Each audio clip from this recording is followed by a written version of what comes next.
नमस्कार बंधुरा explore the वर्ल्डे सकलके स्वागत।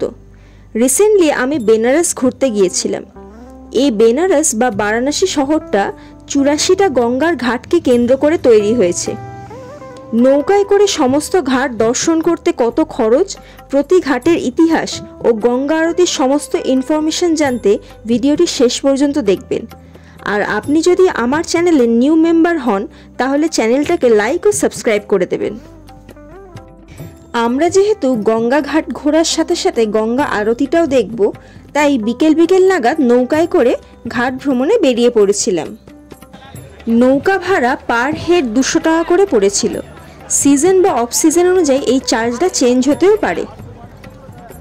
নৌকায় ওঠার সময় এরকম মোমবাতি দেয়া ফুলের ডালা আপনারা বিক্রি হতে দেখবেন। এগুলো মা গঙ্গাকে নিজের মনস্কামনা জানিয়ে ভাসানোর জন্য বিক্রি হচ্ছে। আমরা এই মান মন্দির ঘাট থেকে যাত্রা শুরু করেছিলাম। রাজপুত রাজা মান সিং এখানে তার মহল তৈরি করেছিলেন। সেখান থেকে এটা মান মন্দির বা মান মহল ঘাট নামে পরিচিত হয়েছে। নৌকায় নিজের সিকিউরিটির জন্য এই লাইফ জ্যাকেটগুলো প্রত্যেককে পরতে দেয়া হয়েছিল এবং এগুলো পরা ছিল ম্যান্ডেটরি। ঠিক বিকেল ৫টা নাগাদ আমরা প্রথম যাত্রা শুরু করলাম। এটা সেই পপুলার দশাশ্বমেধ ঘাট যেখানে গঙ্গা আরতি হয়।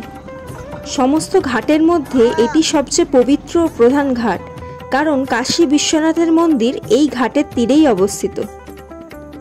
পুরাণ অনুযায়ী ভগবান ব্রহ্মা এখানে 10টা ঘোড়ার বলিদান দিয়েছিল, তাই থেকে এটা দশাশ্বমেধ ঘাটের নামকরণ হয়েছে। এরপরেই হলো প্রয়াগ ঘাট, যা এলাহাবাদের গঙ্গা, যমুনা আর সরস্বতীর সঙ্গমস্থলকে নিবেদন করে নামকরণ করা হয়েছে।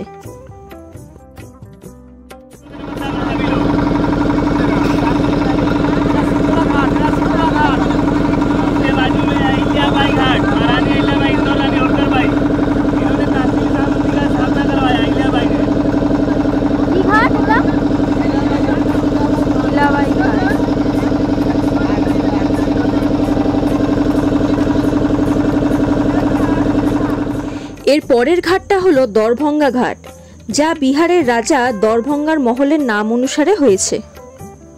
এটা হলো ৬৪ ঘাট। ৬৪ জন দেবীর মন্দির এই ঘাটের তীরে অবস্থিত। এর পরে অবস্থিত দিকপাটিয়া ঘাট। ১৮৩০ সালে বাংলার রাজা দিকপাটিয়ার নাম অনুসারে এই ঘাটের নামকরণ করা হয়েছে।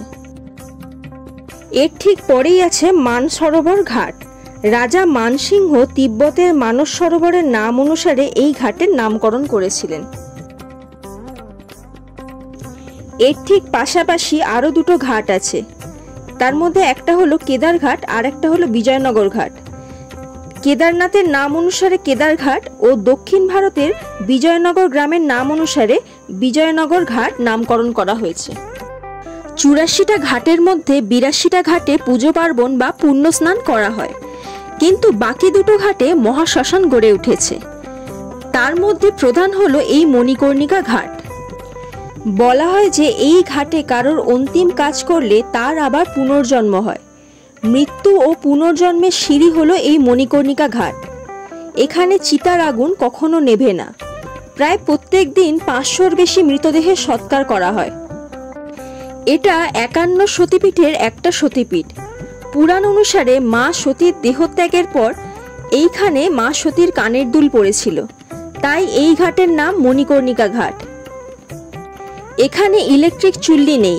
কাঠের চুল্লিতেই মৃতদেহকে ঘি আর চন্দন মাখিয়ে পোড়ানো হয়। মৃত্যুকে এখানে উৎসব হিসেবে ধরা হয়, কারণ মৃত ব্যক্তিদের আবার পুনর্জন্ম হবে। মৃত্যু যে জীবনের শেষ সত্য তা এই জায়গায় আসলে তবে বোঝা যায়। এই ঘাটে আমরা দূর থেকেই অনেকক্ষণ ধরে নৌকা থেকে দর্শন করেছিলাম।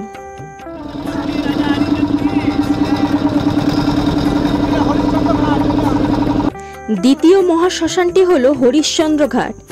এটা আদি মণিকর্ণিকা ঘাট নামেও পরিচিত। ১৯৮৭ সালে এখানে ইলেকট্রিক চুল্লিতে মৃতদেহ সৎকার শুরু হয়েছে, কিন্তু পুরানো ঐতিহ্য অনুযায়ী সবাই কাঠের চুল্লিতেই সৎকার করে।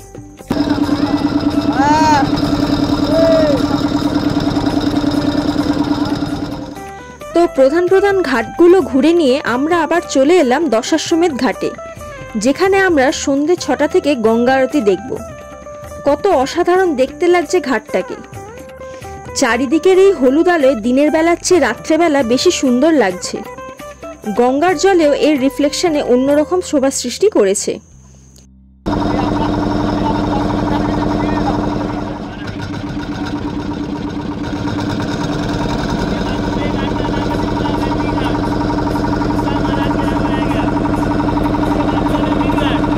গঙ্গার তীরে যখন এলাম তখন আরতি দেখার জন্য অলরেডি জায়গাটা পুরো ভিড়ে ভর্তি হয়েছিল, কিন্তু আমাদের মনস্কামনা জানানো বাকি ছিল, তাই তীরে এসে আমরা মা গঙ্গায় প্রদীপ ভাসালাম। মনটা একটা অদ্ভুত শান্তিতে ভরে গেল।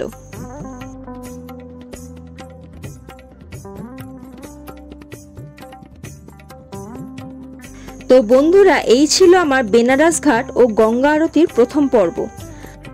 আর কিছুদিনের মধ্যেই গঙ্গা আরতির দ্বিতীয় পর্ব নিয়ে চলে আসব। ততক্ষণে তোমরা এই ভিডিওটায় লাইক আর শেয়ার করতে কিন্তু ভুলো না। জলদি দেখা হচ্ছে পার্ট 2 নিয়ে। আজ আসি, টাটা।